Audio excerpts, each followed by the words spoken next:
The inability of the state government to listen and to plan means that the Queensland Health Crisis continues to deepen and records continue to be broken for all the wrong reasons.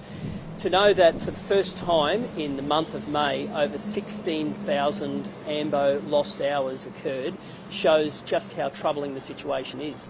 Further compounding that, in the following month, June, that number was almost reached again, the worst 2 months in our history. There are solutions on the table and we're calling for the state government to listen to them. Better resources, better triaging, sharing data in real time and above all putting doctors and nurses back in charge. AMBOs are losing thousands of hours waiting, and in the meantime Queenslanders are losing patience and faith in the state government's ability to heal the Queensland health crisis. This is serious. These are lost hours that provide lost opportunities for Queenslanders in their hour of need. It's serious. It's mum who has fallen and broken her hip, it's dad having a heart attack, it's a child having an asthma attack. And when we speak to frontline staff, they tell us about the pressure that they are under. And I say to the state government, don't blame the figures, don't blame the doctors, blame a generation of poor planning and poor resources. Something has to change. And that something is the state government to listen to the solutions and admit that Queensland Health truly is in crisis. Because until they admit that, they're never going to heal it.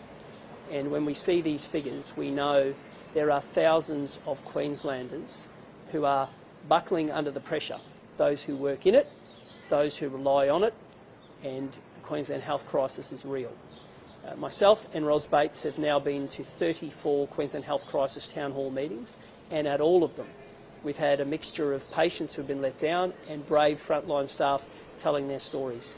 And we are going to continue to stand up and drive change because these numbers are alarming. Over to you. The government is reportedly saying the numbers of lost hours have improved in recent months. Do you welcome that? Ambulance ramping in Queensland is at 45%. That is the worst in the country. And the question for the government is, when will it return to the 15% that they inherited 8 years ago? When will it return to the 30% that it was before COVID, and when the former Premier a decade ago, Anna Bligh, said it was a basket case? The government's failure to acknowledge how deep the crisis is means that they're going to struggle to ever fix it. Queensland Health is on life support, and it's impacting those who are working at the front line and the patients who are caught up. So for the Minister to try to somehow say that things aren't as bad as what frontline staff are telling us, that gives us no faith that she will be able to turn the tide on this crisis. Thousands of hours are being lost, and people are losing faith in the government's ability to fix it. How many extra health workers will you be looking to hire if you're elected? It starts with valuing and respecting the ones we have to stop them leaving in droves, and then attracting the best and brightest. Our vision is to make sure that we add more beds and more health staff. We also have to make sure that we empower those who are there at the moment and the ones who we recruit to be able to do their job. And that involves better resources, better triaging, sharing data in real time, and above all, putting them back in charge. I will, every day of the week, fall on the side of someone working at the coalface to drive the change that's needed, rather than somebody a long way away in an administration centre. We have to put doctors and nurses back in charge. We have to give them the resources they need. That is the only way we're going to heal the Queensland health crisis. And we know that ambulance ramping is ultimately the symptom of a sick system, and nowhere else in Australia is it at 45%. And the Minister can't tell us when it will return to the 15% that the government inherited. We now know what that impact is on the frontline staff and on Queenslanders. And to know that so many thousands of hours are being lost every month, that is a dagger in the heart of people who are working in the system and people who are waiting on an AMBO to arrive. Paramedics didn't sign up to a job so they can wait at the end of the ramp while they know that at the end of a phone waits a Queenslander in their hour of need who is falling through the cracks. And the state government has to admit that it is poor planning and that Queensland Health has been in deterioration for a long time. And denying there's a problem isn't going to fix it. And what impact does this have on Queenslanders? It's massive. It's It's people in their everyday life. It's Queenslanders who need an ambo for things that are a matter of life and death. It's someone having an asthma attack. It's someone having a heart attack. It's someone lying on the floor in agony after having a fall and breaking their hip. It's serious. And to somehow say that Queensland Health isn't in crisis means the government won't ever fix what they can't acknowledge. And it is time for a much better way than what we're experiencing at the moment. What are the conversations you're having with people impacted by this, and what are they saying? It's a good question. It's people who are let down by the system, but it's also people working in the system. There isn't a day goes by that we don't get some form of correspondence from a frontline staff worker who tells us about the broken system. They tell us it's like a war zone.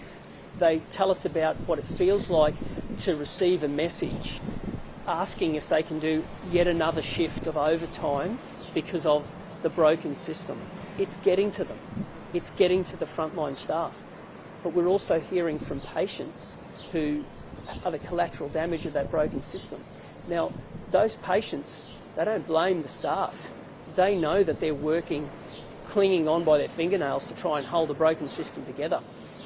They blame the state government, and so they should. And there are solutions on the table, and the state government has to acknowledge first that there's a crisis and then implement those solutions.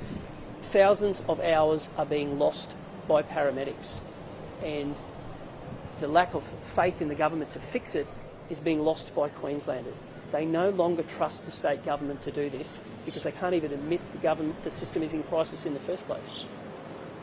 Do you know that these are some of the worst months on record? Yeah.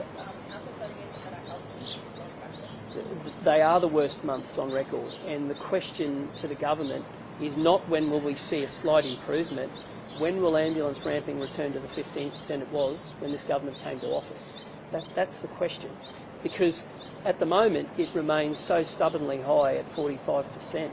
At some hospitals it's reached over 70%. So if across the state ambulance ramping is at 45% in Queensland, which it is, the government's own figures, nowhere else in the country have those figures. What that means is if you turn up at an emergency department in Queensland, you almost have a 1 in 2 chance of not being seen in the clinically recommended time.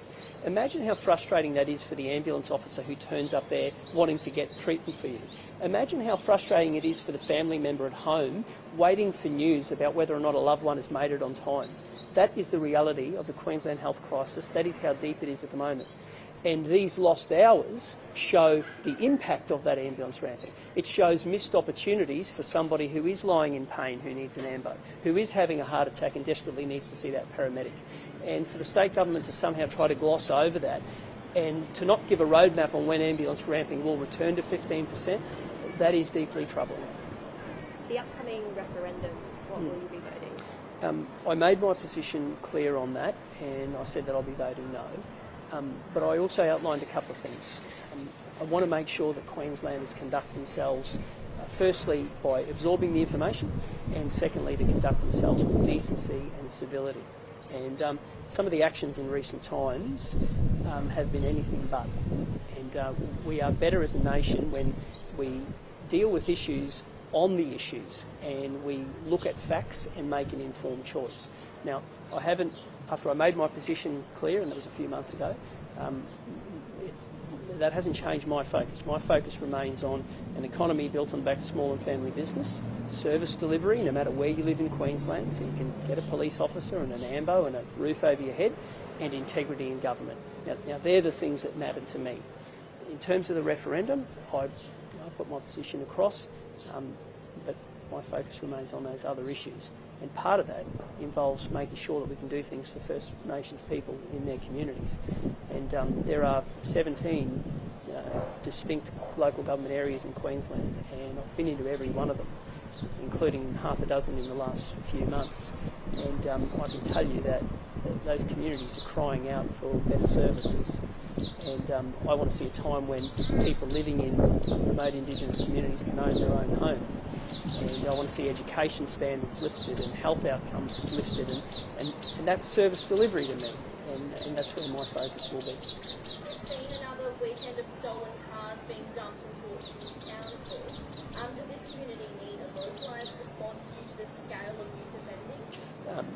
The youth crime crisis is as deep as we've ever seen, and it is impacting Queenslanders right across the state. It was Townsville that was the first city to call out what would happen when the state government watered down the laws 8 years ago. Townsville was the first city to point out that it would end in tragedy, and they were right. And as a result of weaker laws and fewer police, it has created a cocktail of misery for people living in North Queensland, and it has to change.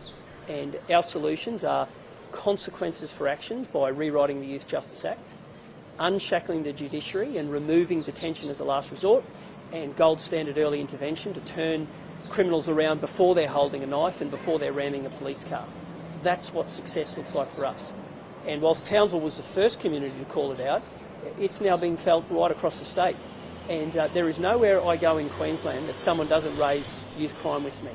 And we've seen it again in the last couple of days on the Gold Coast. But it's everywhere. It's from far north Queensland to the border and west to the Isa and beyond. The youth crime crisis is really deep, and fewer police and weaker laws is it any wonder we're in the middle of a youth crime crisis.